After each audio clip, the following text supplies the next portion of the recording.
Keluaran 18 ayat 13 sampai 18. Keesokan harinya duduklah Musa mengadili di antara bangsa itu, dan bangsa itu berdiri di depan Musa dari pagi sampai petang. Ketika mertua Musa melihat segala yang dilakukan kepada bangsa itu, berkatalah ia, "Apakah ini yang kau lakukan kepada bangsa itu? Mengapakah engkau seorang diri saja yang duduk, sedang seluruh bangsa itu berdiri di depanmu dari pagi sampai petang?" Kata Musa kepada mertuanya, "Sebab bangsa itu datang kepadaku untuk menanyakan petunjuk Allah. Apabila ada perkara di antara mereka, maka mereka datang kepadaku dan aku mengadili antara yang seorang dan yang lain. Lagi pula, aku memberitahukan kepada mereka ketetapan-ketetapan dan keputusan-keputusan Tuhan." Ayat 17, tetapi mertua Musa menjawab, "Tidak baik seperti yang kau lakukan itu. Engkau akan menjadi sangat lelah, baik engkau, baik bangsa yang berserta engkau ini. Segala pekerjaan ini terlalu berat bagimu, takkan sanggup engkau melakukannya seorang diri saja." Oke, salam, selamat malam. Ayat yang baru kita baca adalah peristiwa pada waktu itu Musa berada dan sudah sampai di Gunung Sinai. Setelah Bait Allah berdiri, Kemah Suci berdiri, Musa ada di sana, dan kemudian mertua Musa yaitu Yitro datang mengunjungi Musa beserta dengan istri Musa yaitu Sipora dan dua anaknya yaitu Gersom dan Eliezer.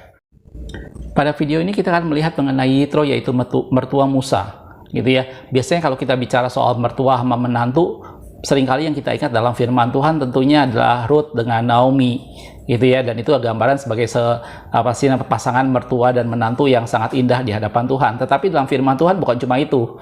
Ada pasangan mertua dan menantu pria yaitu Yitro dan Musa, dan ini menjadi satu gambaran satu hubungan yang sangat baik. Dan tadi pada waktu kita lihat dalam Keluaran 18 tadi, itu pada peristiwa itu setelah Yitro datang mengunjungi Musa, dan kemudian Yitro mendengar sebelumnya bagaimana apa yang sudah Tuhan lakukan melalui Musa, dan Musa memimpin mereka keluar dari perbudakan Mesir umat Tuhan, dan Allah melakukan banyak mujizat, dan itu menjadi sesuatu hal berita yang mengembirakan Yitro, gitu ya. Dan kemudian Yitro datang mengunjungi Musa berserta dengan Sipora dan dua anaknya. Kalau Anda baca beberapa ayat di atasnya di pasal 18 tadi, di ayat yang pertama tadi digambarkan bahwa kedengaranlah kepada Yitro imam di Midian, mertua Musa, segala yang dilakukan Allah kepada Musa dan kepada Israel umatnya, yakni bahwa Tuhan telah membawa orang Israel keluar dari Mesir. Dan berita ini menjadi sesuatu berita yang menggembirakan, gitu ya. Dan kemudian yang tadi saya bilang, Yitro datang mengunjungi Musa, gitu ya. Pada saat Yitro bertemu dengan Musa, maka Musa menceritakan semua yang sudah Tuhan lakukan, dan itu menjadi sesuatu hal yang mendatangkan sukacita, dan Yitro mengucap syukur kepada Tuhan tentang apa yang Tuhan sudah lakukan. Kalau kita lihat ke ayat 9, masih di pasal 18, setelah Musa menceritakan, dikatakan, "Bersukacitalah Yitro tentang segala kebaikan yang dilakukan Tuhan kepada orang Israel, bahwa ia telah menyelamatkan mereka dari tangan orang Mesir." Gitu ya. Nah, pada ayat yang baru kita baca di Keluaran 18 tadi ayat 13 sampai 18, di sana mulai ada satu peristiwa bagaimana Musa berdiri seorang diri dan mengadili seluruh bangsa itu. Jadi Musa duduk sendirian dan bangsa itu berbaris, mereka mengantri dari pagi sampai petang, dikatakan seperti itu. Dan Yitro melihat itu menjadi sesuatu hal yang tidak baik. Waktu Yitro bertanya kepada Musa, "Mengapa kamu melakukan hal seperti itu?" Musa bilang, "Aku harus mengadili mereka," gitu ya. Kalau ada masalah di antara mereka, harus mengadili mereka dan juga memberitahukan kepada mereka keputusan dan hukum-hukum Tuhan. Musa punya alasan dia melakukan seperti itu, tetapi itu melihat dari sisi yang lain. Itu melihat bahwa itu tidak baik. Itu menjadi sesuatu hal yang tidak baik karena itu melelahkan Musa, baik Musa maupun bangsa Israel itu. Dan kemudian Yitro memberikan solusinya. Kalau Anda baca lanjutannya, Yitro memberikan solusi kepada Musa. "Kamu harus memilih beberapa orang yang cakap untuk menjadi pemimpin 1000, pemimpin 100, pemimpin 50, dan pemimpin 10 orang," gitu ya. Di sana Yitro mengajarkan pada Musa bagaimana Musa mulai mendelegasikan wewenangnya sehingga perhatian kepada umat Tuhan bisa lebih terorganisir dengan baik. Mulai dari pemimpin 1000 orang, kemudian di bawahnya ada pemimpin 50 orang, ada pemimpin 10 orang, dan ada pemimpin 50 orang dan 10 orang. 1000, 150, dan 10 orang. Gitu ya. Dan ini menjadi satu gambaran bagaimana Yitro waktu itu menasehati Musa. Yitro pada waktu itu menegur Musa tentang sesuatu yang menurut Yitro Musa melakukan sesuatu yang tidak tepat. Gitu ya. Yang tadi saya bilang, di sini kita akan belajar tentang Yitro, gitu ya, bagaimana seorang mertua yang menegur menantunya. Tapi di sini penekan saya bukan masalah karena dia berkedudukan sebagai mertua. Tetapi di sini saya ingin melihat sama-sama tentang seorang imam Midian yaitu Yitro yang menegur seorang pemimpin, besar yang memimpin 1 juta orang lebih keluar dari umat Tuhan. Ya kebetulan dalam kasus ini adalah menantunya sendiri. gitu ya. Siapakah Yitro sebelumnya? Kita akan lihat siapakah Yitro. Kalau Anda pasti namanya pernah nonton video kita tentang perjalanan umat Israel keluar dari tanah Mesir, kita tahu bahwa kehidupan Musa meninggal sampai umur 120 tahun. Dan kehidupan Musa terbagi menjadi 3 bagian besar. 40 tahun pertama dia berada di Mesir, 40 tahun kedua dia berada di Midian bersama dengan Yitro, dan 40 tahun terakhir dia bersama-sama dengan umat Tuhan memimpin mereka keluar dari perbudakan Mesir menuju tanah perjanjian. Jadi kehidupan Musa terbagi menjadi 40 tahun, 40 tahun, 40 tahun dalam 3 periode yang sangat penting, gitu ya. Dan 40 tahun yang kedua yang pada saat dia bersama Yitro pada waktu itu setelah Musa lari dari Mesir, karena dia pada saat dia melalaikan 2 orang yang sedang berkelahi, mereka menuduh Musa, siapa yang menjadi hakim, mengangkat kamu menjadi hakim atas kami, apakah kamu membunuh orang Mesir juga? Dan itu membuat Musa takut, gitu ya. Dan akhirnya Musa lari, dan Musa lari sampailah dia ke Midian. Dan waktu dia ada di sumur sana, ternyata imam di Midian itu namanya Rehuel atau Yitro tadi, dan dia mempunyai 7 orang anak perempuan, gitu ya. Pada saat gembala-gembala mulai mengusir anak-anak perempuan itu yang sedang memberi makan kambing-kambingnya, Musa pada waktu itu menolong mereka dan diperkenalkanlah kepada ayah mereka yaitu Yitro. Dan kemudian Yitro memberikan Sipora, anak perempuannya, menjadi istri Musa, gitu ya.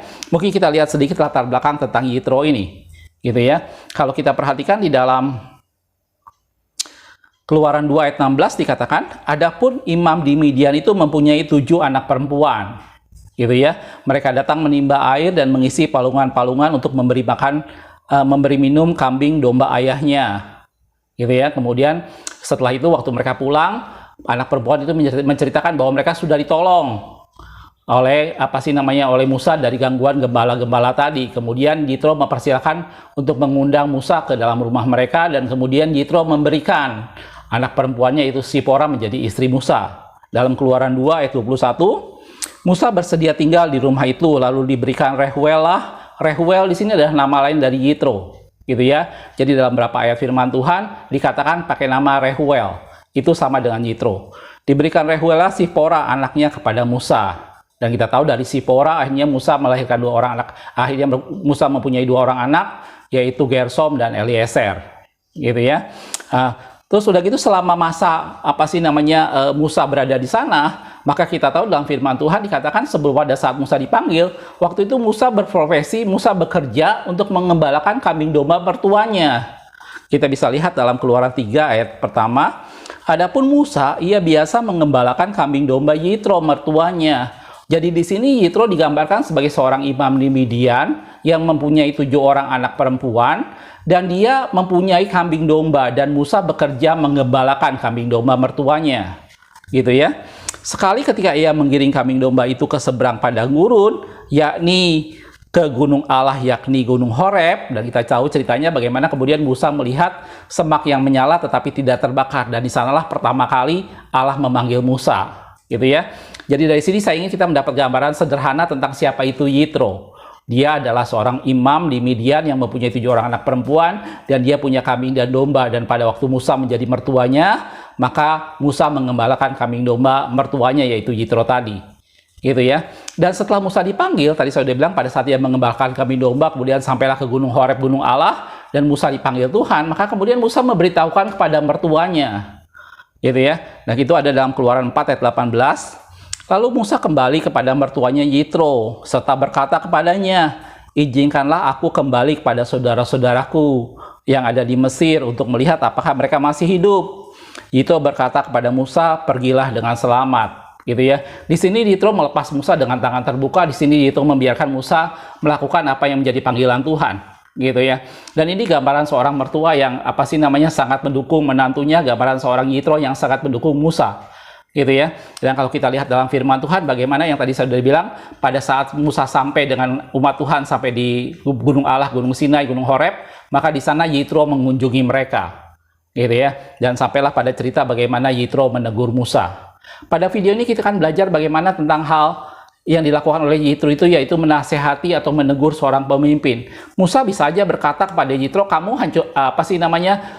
hanya sekedar imam, di Midian yang terbiasa mengurus kambing domba, gitu ya. Musa bisa aja berkata bahwa Yitro sama sekali tidak tahu menahu masalah bagaimana memimpin umat Tuhan. Musa bisa saja berkata bahwa Allah sudah menunjukkan, membuktikan pada dirinya bagaimana kemampuan dia untuk memimpin, bagaimana kemampuan dia menyatakan kuasa Allah, gitu ya. Bahkan tadi dalam ayat yang kita baca, Musa beralasan dan menjelaskan, karena aku harus menyampaikan pada mereka keputusan-keputusan dan ketetapan Tuhan, gitu ya. Sehingga Musa berkata bahwa itu semua menjadi tugas kewajiban yang harus dia lakukan, gitu. Tetapi Yitro di sini melihat dari sisi yang lain. Yitro tidak hanya melihat sebagai sesuatu hal yang memang itu betul, Musa bertanggung jawab, Musa lebih berpengalaman dalam hal itu, Musa lebih mampu melakukan semuanya itu. Tetapi Yitro melihat satu hal yang lebih jauh. Yitro melihat satu hal yang menjadi lebih efektif, gitu ya. Dan ini yang kita mau belajar dari Yitro itu, bagaimana kita harus mulai melihat bahwa orang di sekitar kita itu butuh masukan dari kita. Kita harus belajar untuk mulai memberitahukan sesuatu, untuk menasihati dan menegur seseorang tentang sesuatu untuk kebaikan mereka, gitu ya. Yitro di sini tidak meragukan kemampuan Musa. Yitro di sini tidak sama sekali meragukan pengalaman Musa dalam hal memimpin. Di sini Yitro tidak sama sekali meragukan kesanggupan Musa untuk melakukan semuanya, tetapi Yitro memikirkan kebaikan untuk Musa dan tentunya untuk bangsa yang sedang mereka hadapi, gitu ya. Di sana Yitro menekankan bahwa mereka akan sangat lelah. Musa juga akan sangat lelah, harus mengantri dari pagi sampai dengan petang, satu-satu harus bertemu dengan Musa, dan itu menjadi sesuatu yang tidak efektif, gitu ya. Nah, pada video ini kita akan sama-sama melihat tentang pentingnya untuk kita saling menasehati, pentingnya untuk saling menegur, gitu ya. Dalam salah satu video yang pernah saya buat mengenai menegur dan ditegur, tentunya kita tahu dalam firman Tuhan bahwa kita harus saling menegur, kita harus saling menasehati, gitu ya. Itu tentunya semata-mata bukan merupakan sebuah kritikan yang menjatuhkan, tetapi untuk sama-sama untuk menjadi satu kebaikan bersama, gitu. Kita akan lihat beberapa firman Tuhan tentang hal ini. Kalau kita perhatikan di dalam Amsal dikatakan seperti ini. Amsal pasal yang ke-6 ayat 23 dikatakan, karena perintah itu adalah pelita, karena perintah itu pelita, ajaran itu cahaya, dan teguran yang mendidik itulah jalan kehidupan, gitu ya. Teguran atau apa sih namanya, peringatan atau sesuatu hal di mana kita menegur itu bukan sesuatu hal yang untuk menjatuhkan, bukan sesuatu hal yang kritik yang menghancurkan, tetapi kita harus jadikan itu menjadi sesuatu hal yang membangun, menjadikan sesuatu hal yang menunjukkan suatu kebaikan.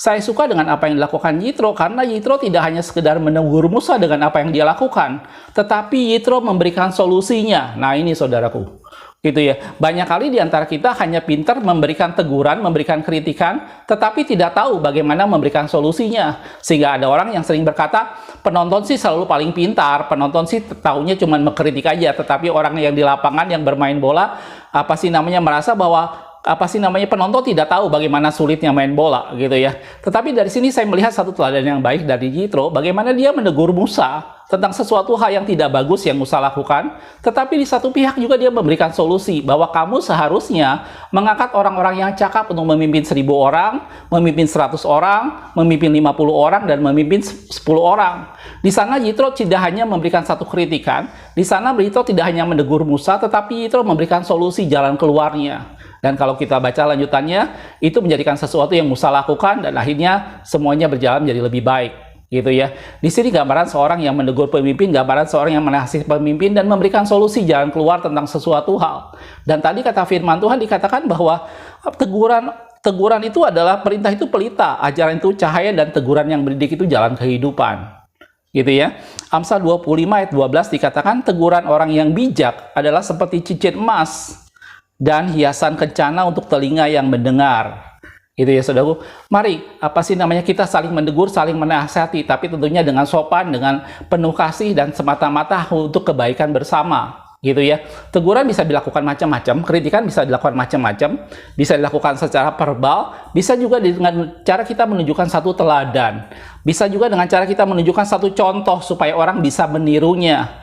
Ada orang-orang tertentu memang yang susah menerima suatu teguran dalam bentuk verbal, gitu ya. Tetapi dengan lebih mudah mereka akan belajar, lebih mudah mereka akan menyadari sesuatu salah pada saat melihat satu contoh yang baik yang kita tunjukkan, gitu ya saudaraku. Mari kita jangan hanya cuma bisa mengkritik, jangan hanya cuma bisa tidak puas dengan sesuatu hal, tapi juga berikan solusi dan berikan contohnya supaya orang bisa melihat hal yang baik dan akhirnya itu membawa sesuatu hal yang membangun, Gitu ya. Satu ayat yang lain dalam Timotius 1 Timotius 5 ayat 1 sampai 2 dikatakan, "Janganlah engkau keras terhadap orang yang tua, melainkan tegurlah dia sebagai bapa." Itu kata Paulus kepada Timotius. Kalau orang tua, kamu harus tegur dengan sebagai bapa. Lanjutannya, tegurlah orang-orang muda sebagai saudaramu. Kalau orang muda, tegurlah dia dan anggaplah dia seperti saudara. Lanjutannya, perempuan-perempuan tua sebagai ibu, dan perempuan muda sebagai adikmu dengan penuh kemurnian. Gitu ya. Jadi semua teguran dan apapun juga harus didasari dengan kasih, semata-mata untuk saling membangun, untuk membawa suatu kebaikan. Dan tentunya kalau itu orang yang lebih tua, tegurlah sebagai bapak. Kalau orang yang sebaya, tegurlah sebagai saudara. Kalau perempuan yang lebih tua, tegurlah sebagai ibu. Kalau perempuan yang lebih muda, tegurlah sebagai adikmu. Itu kata Paulus kepada anak rohaninya Timotius. Dan mari kita saling membangun. Mari kita saling membangun. Setiap kita punya cara pandang, punya sudut pandang yang berbeda, dan itu bisa sebenarnya saling mengisi. Kita sebagai orang yang memberi nasihat, mari jangan cuma mengkritik, tetapi juga berikan solusi, dan juga berikan teladan, berikan contoh, supaya orang bisa menerima apa yang kita sarankan. Sebaliknya, seperti Musa, walaupun dia sebagai seorang pemimpin, walaupun dia seorang yang sudah berpengalaman memimpin umat Tuhan, jangan menutup diri dari kritikan, jangan menutup diri dari saran, dari teguran yang orang berikan, gitu ya. Justru dari itu semua kita semakin meningkat, dari itu semua kita akan menjadi semakin maju. Jelas, saudaraku? Makasih sudah menonton, kita ketemu di video berikutnya. Tuhan Yesus memberkati.